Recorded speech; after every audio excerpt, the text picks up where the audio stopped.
मृत्यु के बारे में भारत सरकार पिछले 78 सालों से यह बात पूर्ण रूप से स्पष्ट नहीं कर रहा है।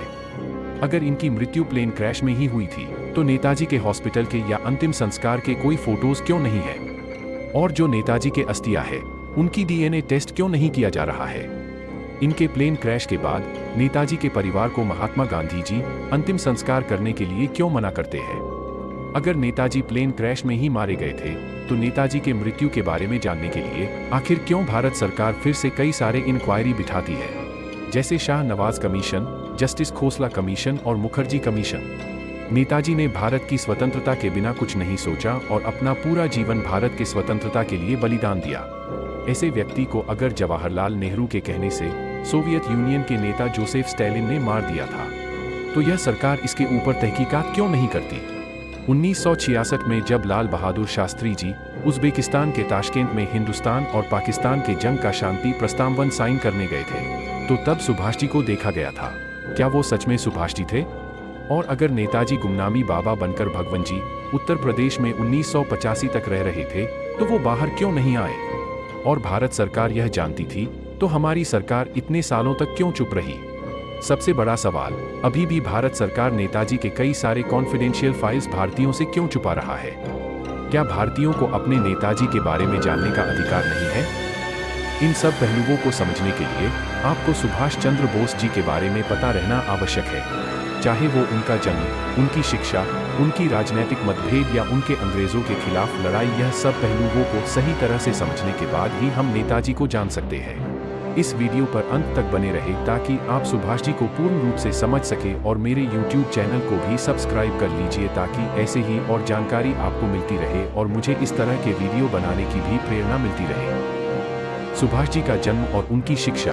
सुभाष जी का जन्म एक बंगाली माता पिता जानकीनाथ और प्रभावती बोस के परिवार में 23 जनवरी 1897 कलकत्ता में हुआ था। वह एक मजबूत, शिक्षित और सार्वजनिक सेवा जैसे मान्यताओं को मानने वाले परिवार से थे।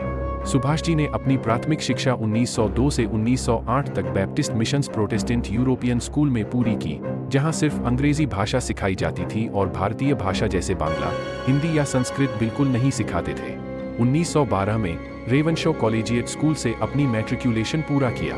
1913 में सुभाष जी ने प्रेसिडेंसी कॉलेज अपनी ग्रेजुएशन की पढ़ाई फिलोसफी में करने के लिए भर्ती होते हैं। वहां 1918 में इतिहास के अंग्रेजी अध्यापक हिंदुओं और उनके मान्यताओं के बारे में असभ्य तरीके से अवहेलना करते हैं। मैं लगता है कि कोई देवता आसमान से टपकेगा और तुमको एग्जाम पास कराएगा, तो ये तुम्हारी गलतफहमी है। तो इसीलिए सुभाष जी और उनके कुछ साथी अपने चप्पल से उस प्रोफेसर को मार देते हैं।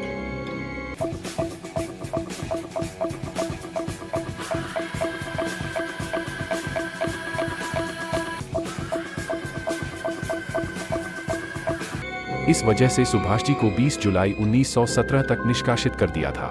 वे फिर से स्कॉटिश चर्च कॉलेज में अपनी बीए की डिग्री 1918 में प्रथम स्थान पर उत्तीर्ण किया था। सुभाष जी आतुरता से इंग्लैंड के यूनिवर्सिटी ऑफ कैम्ब्रिज में दाखिला लेना चाहते थे और उन्हें 19 नवंबर 1919 में वो मौका भी मिल गया। इसके साथ साथ ही वे अपने पिता के दबाव से उन्होंने अपने आधे मन से इंडियन सिविल सर्विसेज के शुरू के कुछ एग्जाम्स भी दिए और तीसरे रैंक पर उत्तीर्ण भी हुए। वो अपने देश भारत की सेवा करना चाहते थे, ना कि ब्रिटिश हुकूमत की, तो इसीलिए उन्होंने इंडियन सिविल सर्विसेज से इस्तीफा दे दिया। क्या कि सुभाष इंडियन सिविल सर्विस में चौथी पोजीशन पर आया। उसके बाद उस नौकरी को ठोकर मारकर वो भारत वापस आ गया। सुभाष जी के राजनीतिक मतभेद और अंग्रेजों से लड़ाई। 16 जुलाई 1921 में 24 साल के सुभाष जी इंग्लैंड से भारत लौटते ही महात्मा गांधी जी से मिलते हैं और स्वतंत्रता के बारे में एक के बाद एक सवाल करते जाते हैं। आप सोचिए कि 24 साल का लड़का एक 51 साल के व्यक्ति, जो बड़ी संख्या में देश की जनता को प्रभावित और नेतृत्व कर रहा था, उन्हें सुभाष जी अंत में इनके विचारों के बारे में कहते हैं कि महात्मा गांधी के विचार स्वतंत्रता को लेकर अस्पष्ट है। भले सुभाष जी और महात्मा गांधी जी के विचार अलग अलग थे, पर उद्देश्य एक था और वो था स्वतंत्र भारत। महात्मा गांधी जी एक युवा नेता ढूंढ रहे थे जो भारत के युवाओं को प्रेरित कर सके, और इसी समय पे उन्हें सुभाष जी मिल गए। अपने और सुभाष जी के विचार भिन्न होते हुए भी गांधी जी सुभाष जी को कांग्रेस का एक नेता बना देते हैं।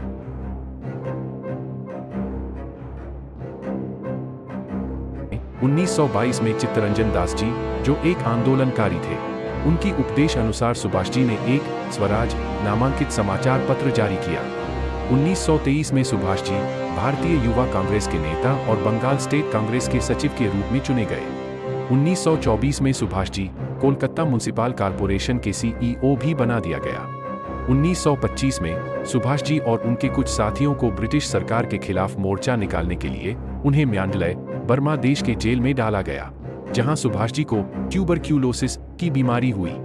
1927 में जेल से छूटने के बाद सुभाष जी को कांग्रेस का जनरल सेक्रेटरी बना दिया गया, जहां जवाहरलाल और सुभाष जी दोनों एक साथ स्वतंत्र भारत के लिए काम करते थे।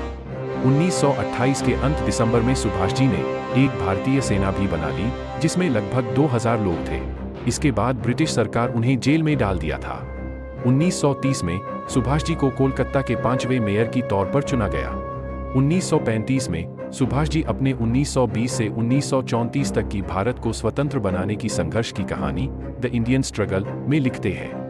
यह किताब लिखते दौरान सुभाष जी को एमिली स्टिंकी से मिलते हैं, जो आगे चल के इनकी पत्नी बनती है। इसके साथ साथ सुभाष जी अपनी आर्मी भी तैयार कर रहे थे।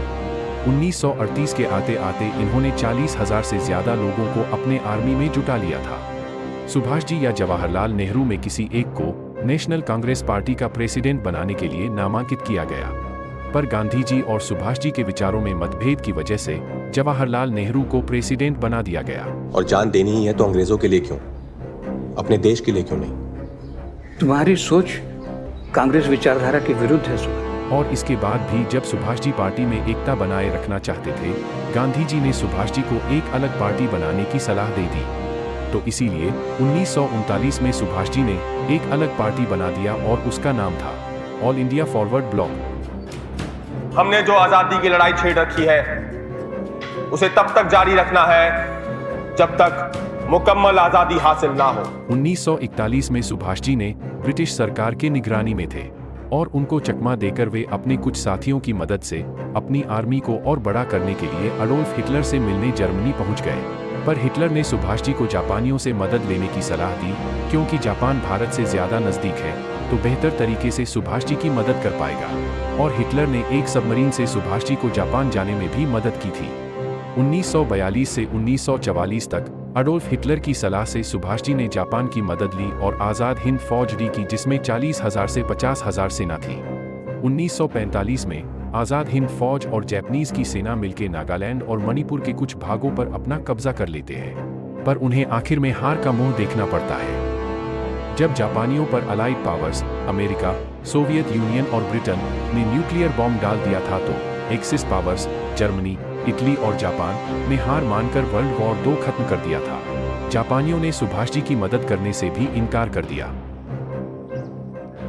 यानी पूरी दुनिया में सिर्फ हम बचे हैं जिन्होंने अलाइड ताकतों के सामने घुटने नहीं टेके। तब सुभाष जी अपनी इंडियन नेशनल आर्मी को बिखरा देते हैं ताकि कोई भी सैनिक ब्रिटिश के हाथों में ना आए। चाहे कुछ भी हो जाए, एक बात तय है, हम हार नहीं मानेंगे। अभी जी फौज को डिसबैंड करने की तैयारी शुरू कर दो। और वो खुद अंग्रेजों से बचने के लिए भारत देश से निकल जाते हैं। सुभाष जी की मृत्यु का रहस्य। कुछ लोगों का कहना है कि सुभाष जी की मृत्यु प्लेन क्रैश में नहीं बल्कि उनको सोवियत यूनियन ने पकड़कर टॉर्चर किया गया। कुछ कहते हैं कि वे एक साधु गुमनामी बाबा बनकर 1985 तक जिंदा थे और भारत सरकार ने तो मान लिया है कि उनकी मृत्यु प्लेन क्रैश में हुई थी। क्या सुभाष जी की मृत्यु प्लेन क्रैश में हुई थी? जब अलाइड पावर्स ने न्यूक्लियर अटैक किया तो जापानियों ने हार मान ली और वर्ल्ड वॉर 2 खत्म हो गया। इससे नेताजी को जापानियों से सैन्य मदद मिलना बंद हो गया और उन्हें पीछे हटना पड़ा। Sir, where are the trucks? We are going back to Rangoon right away. Why are you moving away from the fighting? Let Kota Terra take all trucks back to Rangoon. Sir, but what happens to us? Don't we need any transport? You Indians are in India. You manage. Subhash ji ने 16 अगस्त 1945 को अपने chief commanding ऑफिसरों के साथ एक बैठक किया था, जिसमें उन्होंने अपने अंग्रेजों से बचने के लिए योजना बनाई थी और उनके साथियों का कहना था कि वे मंचूरिया जा रहे थे। जब नेताजी और उनके कुछ साथी 17 अगस्त 1945 को बैंकॉक से मंचूरिया जाने के लिए निकलते हैं, तो उन्हें कहा जाता है कि अलाइड पावर्स के आदेश के अनुसार कोई भी प्लेन बिना अनुमति के उन्हें उड़ाने के लिए नहीं दिया जा रहा है। तो इसीलिए उन्होंने सिर्फ नेताजी और कुछ जापानियों के साथ उनको एक हथियार से भरे प्लेन में जाने का प्रबंध किया था। पर नेताजी कर्नल हबीबुर रहमान को भी अपने साथ ले जाते हैं और 18 अगस्त 1945 में जब वो ताइपेई से मंचूरिया जा रहे थे तो उनकी प्लेन ताइपेई में क्रैश हो गई।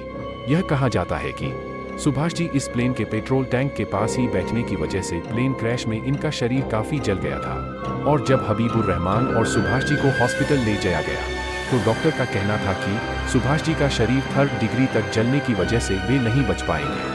और 18 अगस्त 1945 रात 9 से 10 के बीच में सुभाष जी की मृत्यु हो गई थी। इसे खुद सुभाष जी के बड़े भाई सुरेश जी नहीं मानते, क्योंकि सुभाष जी पहले भी इस तरह के कई कारनामे अंग्रेजों से बचने के लिए कर चुके थे। सरकार वो पक्का बोस बाबू हैं कि आंख में धूल झोंक के गायब हो जाने का पैंतरा वो पहले भी बहुत बार इस्तेमाल किए। तो इस संगति को भी एक सुभाष जी का रचाया एक कारनामा ही मानते हैं।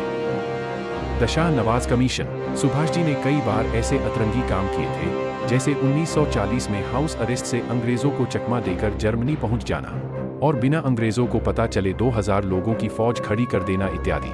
तो इसीलिए भारतीयों को यह प्लेन क्रैश भी एक सुभाष जी का सोचा समझा चाल ही लग रहा था।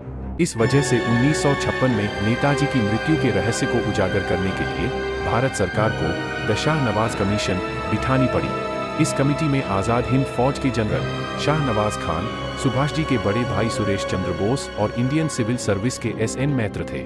इस इन्वेस्टिगेशन में लगभग 75 लोगों से पूछताछ हुई, जिसमें हबीबुर रहमान भी थे। उन्होंने कहा कि सुभाष की मृत्यु प्लेन क्रैश में ही हुई थी और यही रिपोर्ट को भारत सरकार को जमा किया गया। पर सुभाष जी के भाई सुरेश जी इस रिपोर्ट को भारत सरकार को जमा करने से पहले इस रिपोर्ट को मानने के लिए मना कर देते हैं, यह कहते हुए कि कोई प्लेन क्रैश हुआ ही नहीं था। और 1966 में यह कहा था कि सुभाष जी वापस भारत लौटेंगे।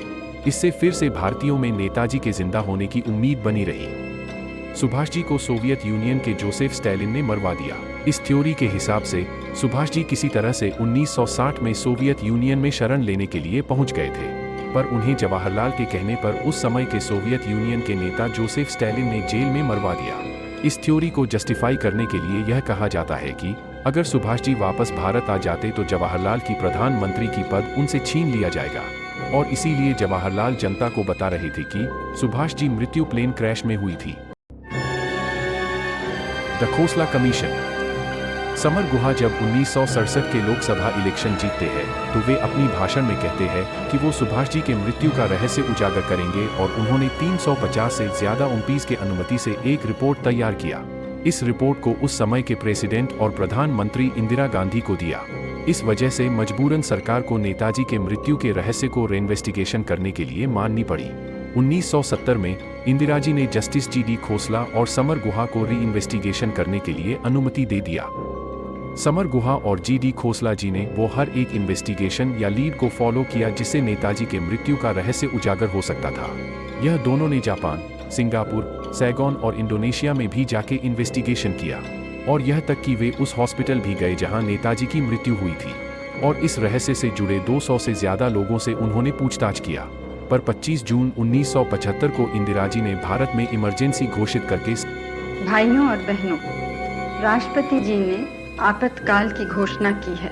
गुहा को जेल में डाल दिया, और गुहा जी ने जेल में रहते हुए एक किताब बोस डेड और अलाइव भी लिखी, और जिसमें यह था कि वे खुद भी नेताजी के मृत्यु के रहस्य को जानने के लिए सभी पहलुओं पर अच्छी तरह से मेहनत नहीं कर पाए। और जब गुहा जी जेल से बाहर आके यह तक कहते हैं कि वो कमीशन के इन्वेस्टिगेशन पर पूरा भरोसा नहीं करते, इससे फिर से नेताजी की मृत्यु का रहस्य एक रहस्य ही बन के रह जाता है।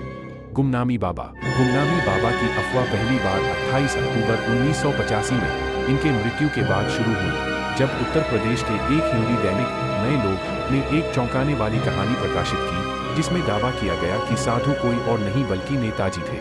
गुहा जी ने कई बाबाओं से पूछताछ भी किया था, पर कोई स्पष्ट उत्तर नहीं मिला। The Mukherjee commission.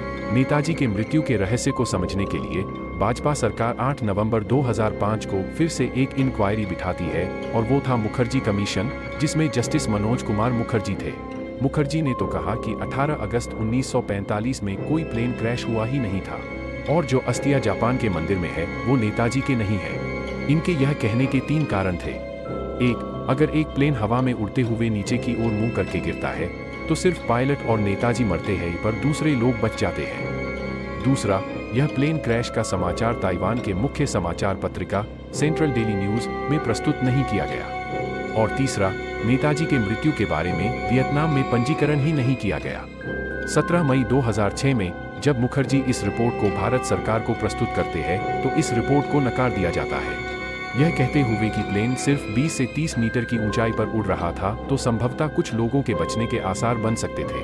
The Taiwan दीदी शिंपाओ और ताइवान नीची नीची शिम्बून वियतनामी समाचार पत्रों में नेताजी की प्लेन क्रैश की खबर छापी गई थी और वर्ल्ड वॉर 2 में वियतनाम सरकार काफी व्यस्त थी, इसीलिए नेताजी के मृत्यु को पंजीकरण नहीं किया गया होगा। अभी भी नेताजी की मृत्यु एक रहस्य ही बन के रह चुकी है। ऐसा कहा जाता है कि नेताजी के संबंधित ऐसे कई सारे गोपनीय फाइल्स हैं जो भारत सरकार उजागर नहीं कर रही है, यह कहते हुए कि अगर इन्हें भारतीयों में प्रस्तुत कर लेते हैं तो भारत देश में अशांति फैल सकती है।